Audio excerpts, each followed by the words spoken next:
নমস্কার বন্ধুরা, RP village স্টোরির পক্ষ থেকে সকলকে জানাই অনেক স্বাগত। আজকে চলে এসেছি প্রতিদিনের মতো আরো একটি দুর্দান্ত রেসিপি নিয়ে। আজকে দেখো বাজার থেকে বেশ খানিকটা শাপলা নিয়ে এসেছি, আর তার সঙ্গে আছে চুনো মাছ। তো এই চুনো মাছ আর শাপলা দিয়ে তোমাদেরকে দুর্দান্ত একটা রেসিপি করে দেখাবো। তোমরা কিন্তু পুরো ভিডিওটা দেখো। প্রথমে কিন্তু শাপলাগুলোকে কেটে নিতে হবে। তাহলে চলো তোমাদেরকে শাপলাগুলো কেটে দেখাই কিভাবে আমি কাটছি। শাপলার গায়ে কিন্তু ওই কি বলে লতির, কচুর লতি যেরকম আঁশ থাকে সেরকম আঁশ হয়। এই দেখো, এইভাবে কিন্তু একটুখানি ভেঙে এইভাবে টানলেই কিন্তু সব আঁশটা ছেড়ে আসে। এইভাবে কিন্তু সব শাপলাগুলো আমি ছাড়িয়ে নেব।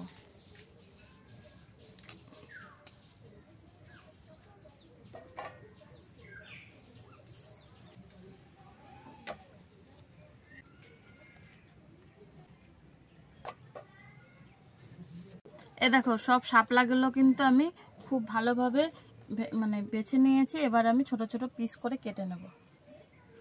দেখো, এরকম সাইজ রাখবো।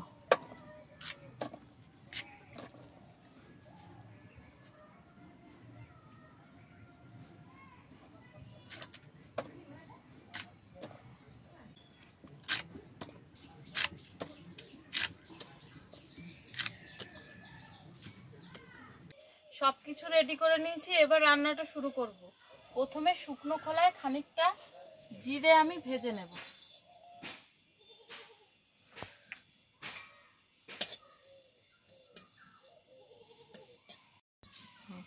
এই দেখো, জিরেটা কিন্তু খুব ভালোভাবে ভাজা হয়ে গেছে। এবার এটাকে নামিয়ে নেব।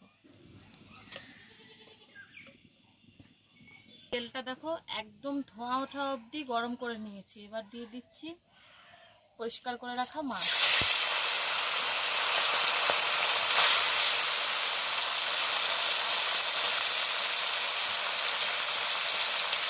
ওইদিকে মাছটা ভাজা হতে হতে আমি এদিকে এই জিরেটা গুঁড়ো করে নেব।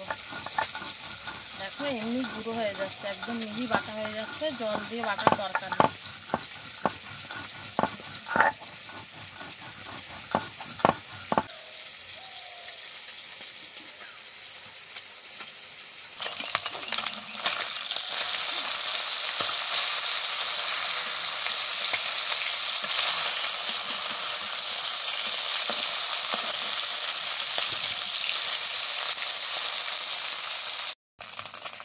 দেখো, মাছগুলো কিন্তু খুব ভালোভাবে ভেজে নিয়েছি। এবার এগুলো তুলে নেব।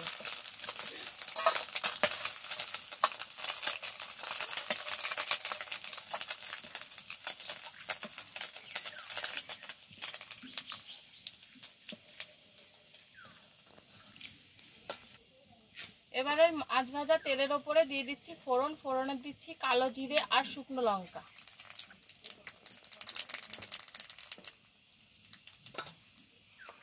ফোড়ন কিন্তু ভাজা হয়ে গেছে। এবার দিয়ে দেব কেটে পরিষ্কার করে রাখা শাপলা।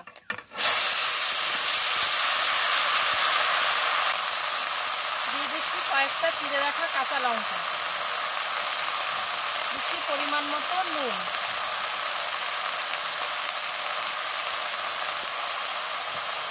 আর দিচ্ছি হলুদ গুঁড়ো। এবারে সব কিছুকে খুব ভালোভাবে একটু নেড়ে চেড়ে নিতে হবে।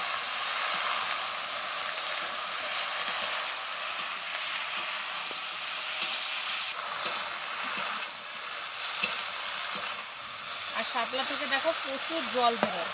দেখবে একটু পরে কিন্তু অনেকটাই জল বেরোবে। দেখো, এখনই কিন্তু জল বেরিয়ে গেছে অলরেডি।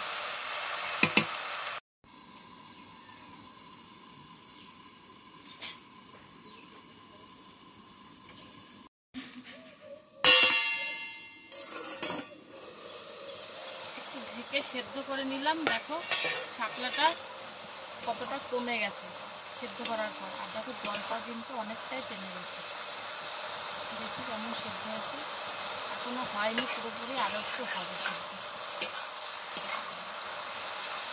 এই রান্নাটা কিন্তু খুবই সহজ, একদম খুবই কম তেল আর মশলা দিয়ে রান্নাটা হয়ে যায়। আর খেতেও কিন্তু অসাধারণ লাগে। এই শাপলার জল কিন্তু সম্পূর্ণটা শুকিয়ে গেছে। এবার এর মধ্যে অল্প একটু জল দেবো আমি। আর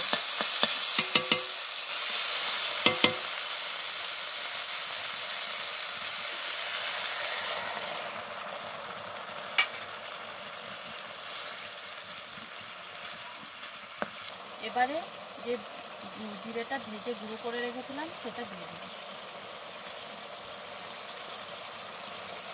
আর তার সাথে দিয়ে দিচ্ছি ভেজে রাখা মাছ।